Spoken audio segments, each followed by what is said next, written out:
Begin the current daf, Mesechtes Nedarim Daf Yud Daled. We begin on the bottom of Yud Beis, 4 lines up in the bottom of the Yomid, where we begin the Gemara from the previous Mishnah, which we opened up the second paragraph, Mesechtes Nedarim, Perek Ve'el Mutarin. Like the Ran had pointed out, since the first paragraph was speaking about the types of Nedarim that would be usher, meaning it would be a valid neder, so we say in our Mishnah Ve'el Mutarin, these are permitted, which we spoke about. We opened up this Mishnah already describing that the reason why these are mutter is because they're not Tafis bedavar hanader. If you're going to do hatfasa, which is transferring, this should be like this, this, like that, it has to be like something that it itself, the prohibited thing, is a neder, not like the list of the things in the Mishnah, which were what's called davar ha'asim. And the Gemara is going to explain some of the finer points of our Mishnah. This corresponds because today's daf. Some of this is discussed in today's daf, like we said, matras bedavar ha'asir. You cannot do that to make a neder, to transfer that from a prohibited item. It has to be a davar hanadar.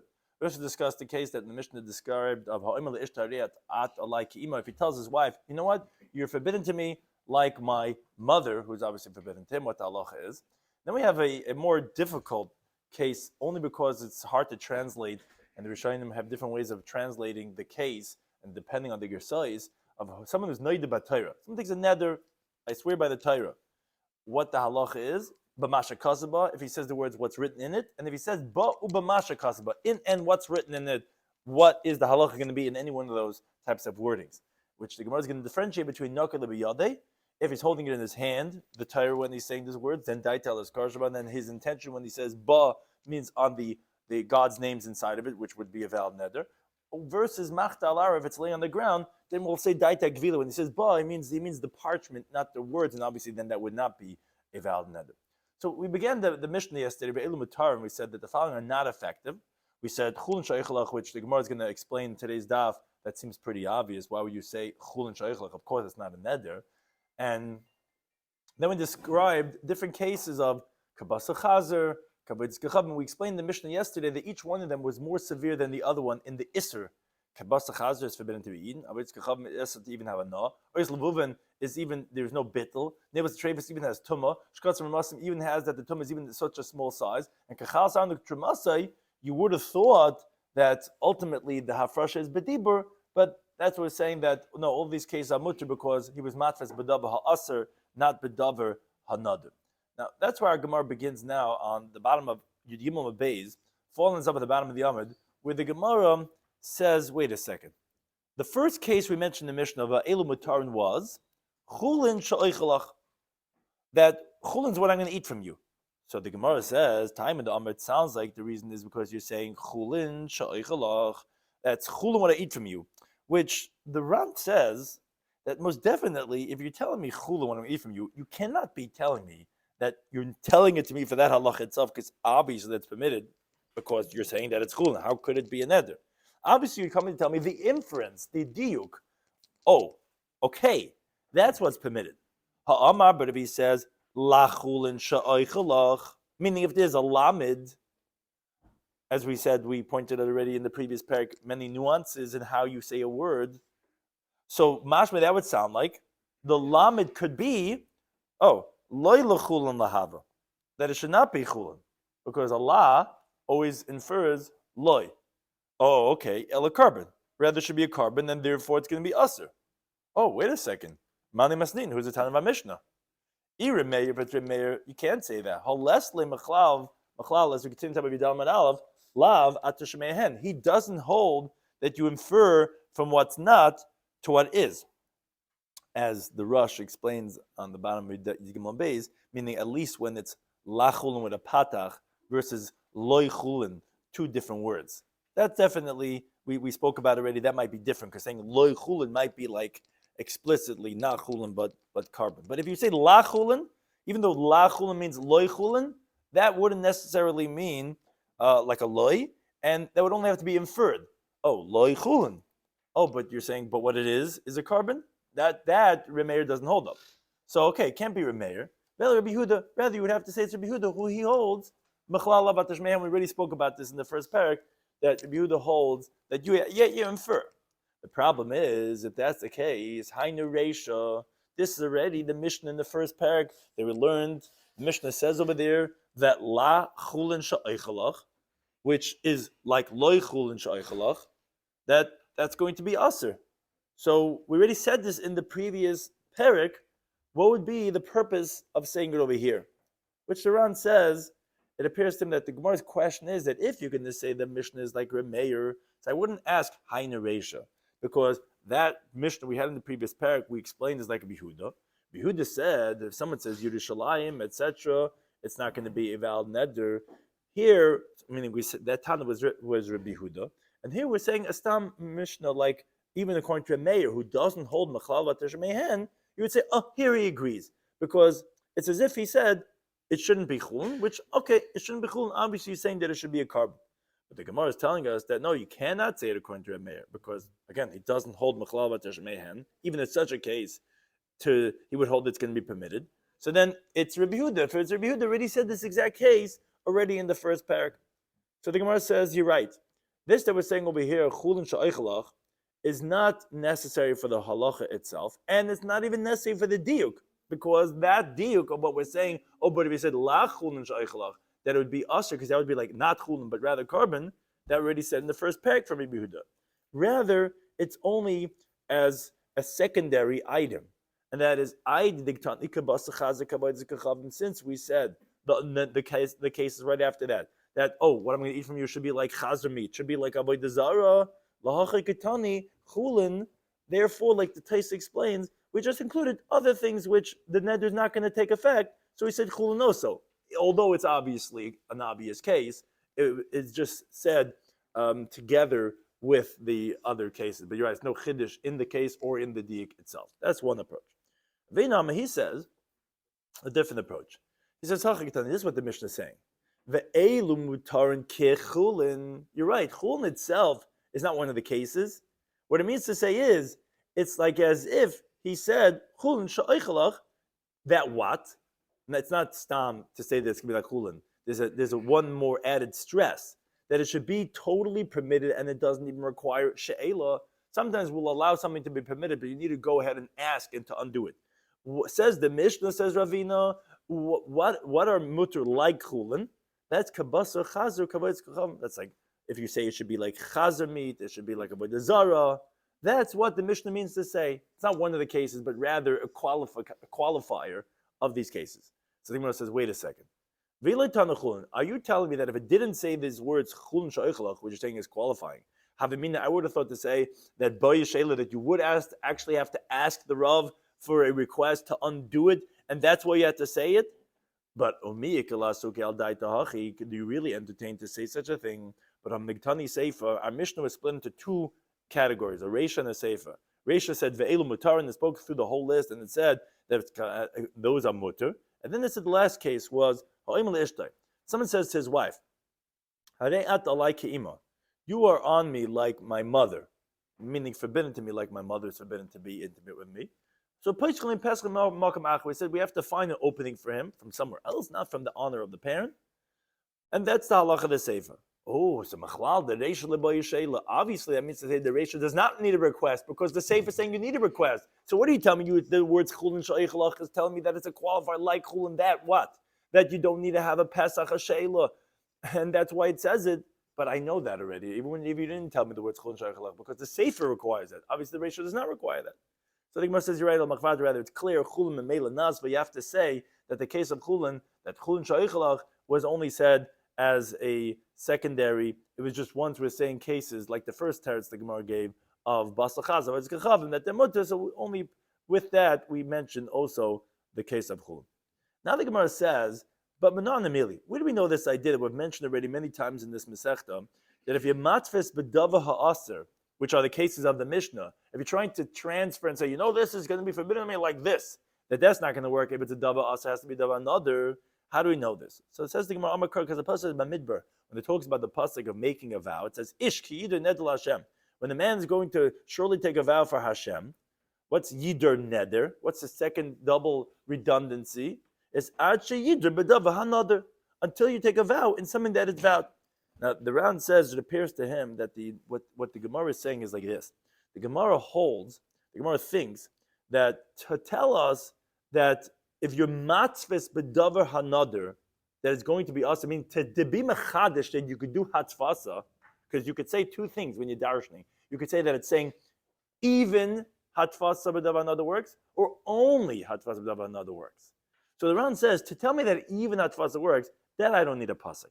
Because if you're saying that this loaf should be on me forbidden, it's going to be a neder. So when you say it should be on me like a carbon, you're saying it should be usher. It's no less than yadis, than partial statements, which you're inferring from part of what you're saying, that it should be forbidden. So most definitely, what the Gemara is trying to say, says the Ran, is that the pasuk of Yida Neder is not coming to tell me that you could do it with davar another. Rather, it's coming to exclude davar ha'aser. That's what the pasuk is coming to tell me. That's how I know the case in our Mishnah of saying kabasa chazer or whatever it is. All these cases, davar aser. How do I know it's not going to work? Because the pasuk says a double wording of Yider Neder, not to tell me that you could do Atfas B'dav another. Of course you could do Atfas B'dav another. Why can't you? It's no less than a Yad, which we already brought source in the first page that's going to work. Rather, to tell me only B'dav another and not B'dav Asa. Says the Gemara, if that's the case, but if the words are Ki Yider Neder LaHashem, I feel B'dav Asa Nami, even the Dav Asa should work Atfas, because the Ksiv Le'eser Isser Al Nafshay. In other words, that obviously, says the Ran, each one you do need to tell you its own halacha and not to exclude. Rather, that you shouldn't entertain to think that actually hatfasa would not be a neder. Rather, the Torah has to tell you two psukim to tell you that if you matfes b'davar another and if you matfes b'davar aser, it is going to be a neder, and each one of them will take effect. Because if not, then why does it say lesser isser? It's saying there in the pasuk also isser. So isn't it coming to tell you that you could be matfes b'davar aser? Says the Gemara, no, lesser isser be boile. That's teaching you something else. Like the time, like learn the brisa. In other words, first, what's the Gemara answering? The Gemara is answering that since it's possible to explain the redundant words of lesser isser for a different drasha, actually to exclude, therefore we're going to explain it like the Gemara's answer, because it's logical that being matfes b'davar asa should not take effect. Why? Because I understand b'davar hanadar in something that was forbidden as from a vow. You could grab it, which is hatfas, and you could say, I want this loaf to be on me like a neder, like this carbon, which was also forbidden through a neder. But if you're being matras b'davar aser, you're not really saying anything, because how are you saying that this loaf should be on me like basa chazer? You can't do that. Hashem made the basa chazer. You didn't make it forbidden. How are you going to say it should be like basa chazer that doesn't have the equivalency? But if you're saying that, just like this carbon, which was forbidden through a neder, I want this loaf of it also to be through a neder. That makes sense. And therefore, rather, we're going to darshan it for something else, which the Chiddush is coming to tell us that even though a person is making his neder something that's forbidden only to him, for example, let's say he says the day that his father passed away, the neder should take effect.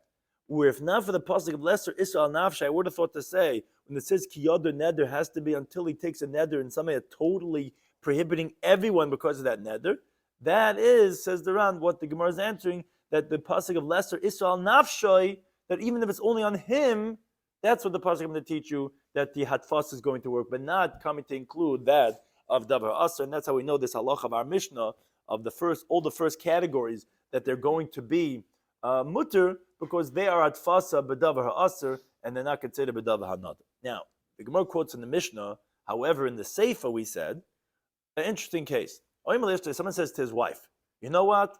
Hareat alai ki ima b'chulu. You are on me, which is always a lashon of a neder, on me, like my mother. Now, so we said we have to find from a Pesach from Makamach. We got to find some opening from it. We're going to treat it like a neder, and we can't open it to say, as we often do, and say, "Come on, is that how you want your mother to be treated? You would do that to your mother?" We cannot do that. We have to find the Pesach from somewhere else. We got to find some other opening for him. And the reason why we do this is shleyochel rosh lekach. So we don't want him to be lightheaded about this, because he's going to be he's taking a neder, although it's not really a neder, because it is atfas b'davar ha'aser, it's not b'davar another. A mother prohibition is forbidden from the Torah. But as the Ran had already explained, that a person, since he frequently does this, he gets upset at his wife, and he's not going to differentiate properly. So we say, okay, you know what? These types of things we're going to require for you at Pesach. The problem is, Raminu says the Gemara seems to be a contradiction, because the Brisa says, "Harei at alai kabasa ima," you are on me like the flesh of my mother. which obviously forbidden intimacy. Kabas achesi, like the flesh of my sister. Ka'arla, like the fruit tree in its first 3 years, which is forbidden to have anah. Kaklaya karam, like the vineyard that has planted other growth, which are also forbidden. Loy omaklum, he hasn't said anything. So wait a second, that's a contradiction. Our Mishnah says we require a Pesach, we don't want to be lenient in these things. And here the Bride says clearly, Kabasa ima, loy omaklum, he hasn't said anything, you don't need any heter. So Abai says, yes, loy omaklum, this we say he hasn't said anything is midaraisa, from biblical law. Because biblically, you're right, it's not in that. There's a tfasa b'davar aser. But v'tzorch she'ela midirabanan. But rabbinically, you're going to require she'ela, as we said, because the Mishnah said, shlo yikol reish b'kach, we don't want him to be lax in these areas. And therefore, rabbinically, we require, so it's not a contradiction. That's one approach. Rava Amar, he says, depends. The brayse is b'tamidei chachamim, by Talmudic scholars. As the Ran explains, that since we said loy amar klum, sounds like that you don't need sheila at all, even rabbinically. So he doesn't like the first teretz, like Abaye says, that loy amar klum midaraisa, but you need sheila midrabanan. He says no. Loy amar klum sounds like it doesn't need it at all, not even rabbinically. You know why? Because Tamachacham is not yakol reisha b'kach. He's not lax in these areas. So if he says such a thing, he doesn't need any heter.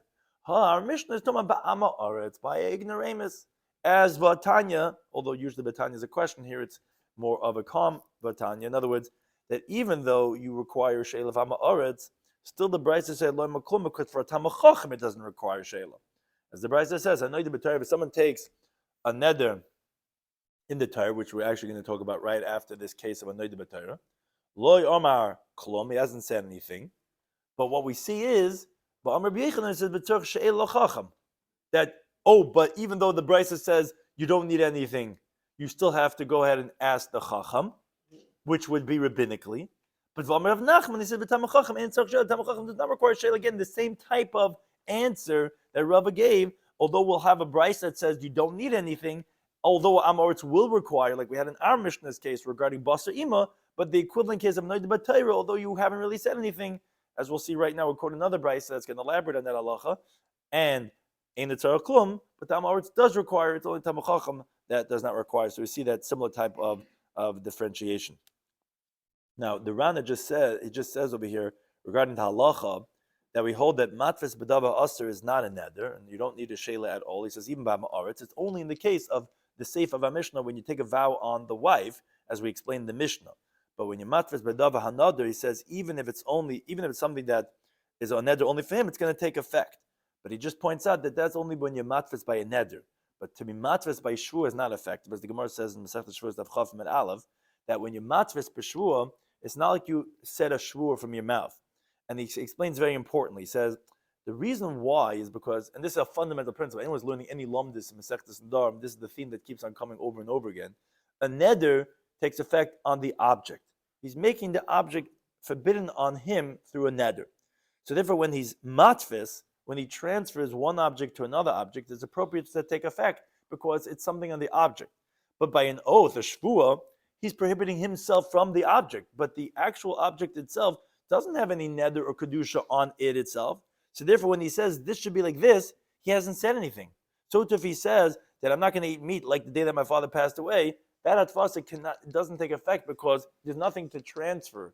When it's objects, which is neder, that you can do atfasa. But by shvuah says that atfasa is not going to take effect because it's not anything of an object itself. Now we continue to Talmud Beis, where we mentioned this case of noida b'Torah. It brings us into an interesting discussion on a very technical angle.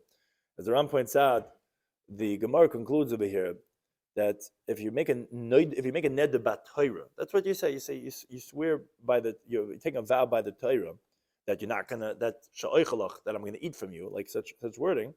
By Amaretz, he requires a sheila, whereas by matfes b'davar ha'aser, this is what we said on the previous on Omid Aleph on the bottom. We said that this case of noida b'Torah, we said lo klum. Said yeah, but you need sheila l'chacham, and it's only b'tamachachim you don't have to. Whereas when you matfes b'davar aser, we were dying from the Mishnah that you don't need any sheila at all, only by the case of sefer by nedra ishtar. So the Ran's bothered. why by the Amma Aretz, when you know the Torah, does the Amma Aretz require Sheila Chacham versus all the case of Basal Chazer and Avodas Kachavim? Why over there does the Amma Aretz not require Sheila Chacham? He says because the reason is when you know the Torah, there are cases that it is prohibited, as our Gemara is going to quote right now, and then those finer points in the differentiation, the Amma Aretz doesn't really understand that. He's like, yeah, and he's going to come to switch it up. You like what I say in Yiddish, those cases, right? And he's going to come to switch it. So therefore we say that even in that case that's permitted, you're going to have to require Sheila for the Amma Aretz. You're going to have to, that's why this case of Ned Torah is going to require Sheila Chacham. Okay, now the Gemara quotes Tanya Lin Brisa. 3 cases we're going to talk about, and we're going to have, again, very technical, depends on Girsois. We're going to just try to do the easiest route through this Brisa. Tanya Lin Brisa. HaNoid Torah. What does it mean, Noid Torah? So the Ran explains, it means, you can't think of a neder isn't the object. What does it mean, neder Torah? What does that mean? It means to say that he's swearing by the Torah. The Tana calls sometimes nish b'noider, as the Ran already explained this in Daf Ches. Sometimes the words are interchangeable, meaning just the way they're describing it. And we're talking about where the Torah is in front of the person. And he's saying, by this Torah, I'm not going to do, or I'm going to do such and such a thing. That's what he says. Says the Tana, Lo Emakom, he hasn't said anything, because, as the Gemara is going to shortly explain, his intention is on the parchment. Parchment is nothing. Swearing by parchment has no halachic relevance. He hasn't said anything. That's case number 1. Case number 2, I swear, but masha kasaba, with what's written in it. Okay, then Dvar Kayama, that's the words of the Torah. He's swearing by the Torah. The words are going to be valid. He took a neder. Let's say case number 3, which is a seifa, ba uba masha kasaba, I swear by it in with what's written inside of it. Dvar Kayama, there also his words are going to be valid. So the Gemara wonders, says, wait a second. Katani, you're telling me b'masha kasaba, the mitziasa, it's called the middle case, was by what's written in it. You said dvar kayaman because he's swearing in the words of the Torah. So then the seifa, you have to tell me b'masha kasaba tzarich lemema. Why would you do that? Obviously, you already said the terminology that would obligate. Adding on terminology, what's the chiddush? So Amram Nachman, he says like kasha. It's not a difficult. And the Gemara is going to differentiate between holding in your hand and when it's putting on the ground. Says that the case of the seifa is the machta iraisa a'ara. Somewhere where the Torah is on the floor. Meaning he's not holding it. The reisha is the naked lebiyad, he's holding it in his hand. So what's the difference? So on that the Gemara explains. The case of the seifa, which is machta al-ara, which is laying on the ground. So therefore, if he says b'masha kasaba, with what's written in it, he hasn't said anything. Because since it's laying on the ground, it's not in his hand, so he's saying that he's saying daite agvili. His intention is on the parchment, meaning what he's trying to say is, when he says the words b'masha kasaba, it means in what it is written. Not what's written in it, in what is it written? Which means to say the parchment. And that's because since it's not in his hand, that's what he means to say, in what it is written. But when he says, he says both terminology, then it's going to be effective as a neder. Because since he's saying he already mentioned the parchment. And he says, b'masha kasaba, now after that, obviously he's going on the askaras and God's names that's inside of that. But the case of the reisha, where let's say he says, he's noid b'torah, that was the first case. So that we said he hasn't said anything. Why? Because nakat lebiyade, he's holding it in his hand. And even so, he hasn't said anything because when he's saying Batayra, obviously he means the parchment that's written on. But when he says B'masha Kasaba in the Mitzias, in the middle case, if its words are going to be valid, why? Because then Daita Lazkar Shaba, his intentions are on God's names, and he's swearing on God's name. So obviously he's swearing God's name. That's obviously going to be a Shavua. That's approach number 1, differentiating what's on the ground or in his hand. Or, says the Gemara, if you want, you could say that no, actually, and again, a lot of these cases are much debated on the Girsais, but the middle answer, the second answer the Gemara gives is that actually all of it is Tomat Demachta al-Ara. It's all the cases of the Reisha, Mitzias, and the Sefer, case number 1, 2, and 3, the Torah is on the floor. Again, not in his hand, meaning. What it's coming to tell us is the avagav, the machta lara, even though it's not in his hands, but kivin the amba b'masha kasaba, since he said the words, which is the case of the mitzias in the middle case, what it's written in, what's written in it, mahani is going to be effective, and this is where it gets a little sticky. The next words, v'zuve and tzarich lemazukatan, would really make it very simple. If you had this girsa, so it would just be, yeah, great. Meaning, of course, the sefer is unnecessary. It's like, of course, this, and then I have to say this. The Ran seemingly doesn't have this girsa because the Ran explains that the sefer, which is ba b'masha kazaba, when it says dvar kayaman, you don't need it to say that case itself. Obviously, you don't need it because if b'masha kazaba is dvar kayaman, for sure ba b'masha kazaba. Rather, it's coming to reveal on the reisha that it must be talking about, as we're explaining in the Ibai Sema, that it's on the ground. Why? How do we know that? Because the Seifa, for sure, since you're saying ba b'masha kasaba, that case must be talking about even if it's on the ground. Oh, and from that case, we could see that then even masha kasaba itself also, even if it's on the ground, would also be effective. Because the Tana doesn't hold to say that the cases of the Brisa would be two different cases. So it's the same case. So it means on the ground. How do I know it's on the ground? Because ba b'masha kasaba would work even if it's on the ground. So that's probably what it's coming to tell me. Oh, that means the middle case is also on the ground. That's how I know. So in a way, it is a little zuvein tzarich lemazukatani, but you do need it because it's revealing right in the middle case that it's even on the ground. How would I know it's on the ground? Only from the sefer. Because Bob Mashakazbo, that would work even if it's on the ground. Must be the case that's talking about. That's approach number 2. Or if you want, you could say approach number 3 is actually kula, and there's also many different girsoyas how to read this, but kula mitziyasanami, which wouldn't sound like the whole middle case also, and also the sefer, is the nakadle biyade. It's talking about where he's actually holding it in his hand. So the inverse of the second. The second answer was saying all cases are on the ground. Here, no, they're all talking about where he's holding his hand. So then we had asked, so then wait a second, if it's all in his hand, so I get it for sure, then it's on the askaras, and then why do you need the sefer then of Baba Masha Kazba to say Dvav Kayaman if it's in his hand? Is because Kim in the nakadle biyade, since he's holding it in his hand, in contrast to possibly the Reisha, the first case, which was on the ground. But Avagav Deloyam Elaba, what the Sefer really means to say is, Ba b'masha kasaba doesn't really mean you're saying both. The Sefer I needed because to tell me to the contrary. You told me b'masha kasaba, of course, that in the middle case says, of course, it's going to be effective. You're holding it in your hand and you say masha kasaba, that's going to be you mean das karshaba. The Sefer when it says ba b'masha kasaba doesn't really mean say you're saying both. So even if you only say the word ba, which we didn't speak about yet up until now, it's command the amba b'masha kasaba. It's like as if you said b'masha kasaba.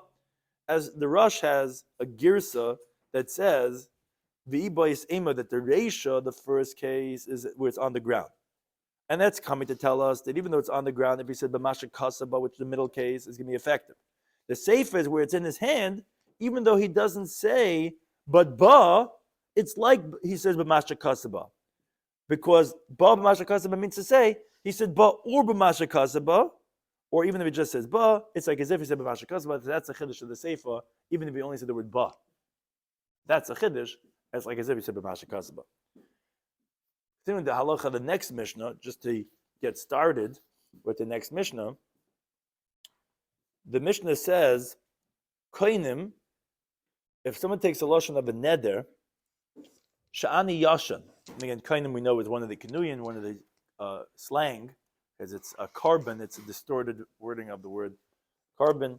So someone says, like a carbon, which this is hatfas, so this is how you take a neder, shani yashin, then I'm going to sleep. Or shani midaber, then I'm going to talk. Or shani mihach, then I'm going to walk. Or if someone says to his wife, kainim, I take a neder, shani mishamshech, then I'm going to have intimacy with you. All these cases have the prohibition of not to profane his word relating to it, which the Ram points out. By all these cases, the girsa is sha'ani without a yud, that I will sleep, that I will speak. Whereas by shvuos, regarding oaths, this is Nedarim. Regarding shvuos, the Gemara later on has the girsa she'eni, that I'm not, with a yud. Why is sha'ani versus she'eni? Because, again, as I said many times, is Masechta. Nedarim, what you're doing is that you're being matfis the cheftza on himself, meaning the prohibition is that thing on him. So therefore it says the terminology of shani, that I will. In other words, what I will in regards to this thing. Now, because by Shavuos is the other way around, he's prohibiting himself. So he says, she'eni, that I won't. So it's saying what he won't do. So it's like this, it's are you saying this on me or me to this? So she'eni, I won't, is saying on the verb, so to speak. She'eni, I won't. Versus sha'ani is going on the cheftza of the sleeping, of the speaking. Kainim sha'ani yashin, you can't say a vow that I won't, because that's in the action. A neder is not an action. A neder is in sha'ani, that I, but it's not because I is sha'ani yashin, but it's not aini. You can't say aini. You can't say I won't do this because that's in the verb. That's the person. It's not in the object. Yeah, it's a finer point, but the main idea is that if you're going to say she'eni, you're saying koinim she'eni yashin. I'm taking a net that I'm not going to sleep. Right, exactly. So that's why we're not being goris with a yud, rather without a yud. Shan. Yeah, it does sound like that, but it's still, you could still say shani oichel. Let's say shani medaber. We'll see again. How does it take effect? It has to be daber shesh by mamash. It has to take effect on something. Right. But right. So yeah, we have to see my body for sleep, or however you translate that, it has to take effect on the object. But she'eni definitely sounds a little bit more of what I'm not going to do. It's saying on the action versus sha'ani yashin, like let's say gufi lashina, whatever this and that's why he says the difference is, and he says that the Tana by Nedarim, the words he says for these cases is hariza b'bal yachal devarim. Whereas by Shavuos, as we're going to say these same cases, the wording is aser. The Ran says he's going to explain the Gemara why it is that the wording at the end is different. Why here they say hariza b'lo yachal devarim, and by Shavuos it just says the word aser. The Ran's going to have a few different interpretations depending on where the Gemara is holding regarding to how to translate that halacha. Thank you to any time for hosting us.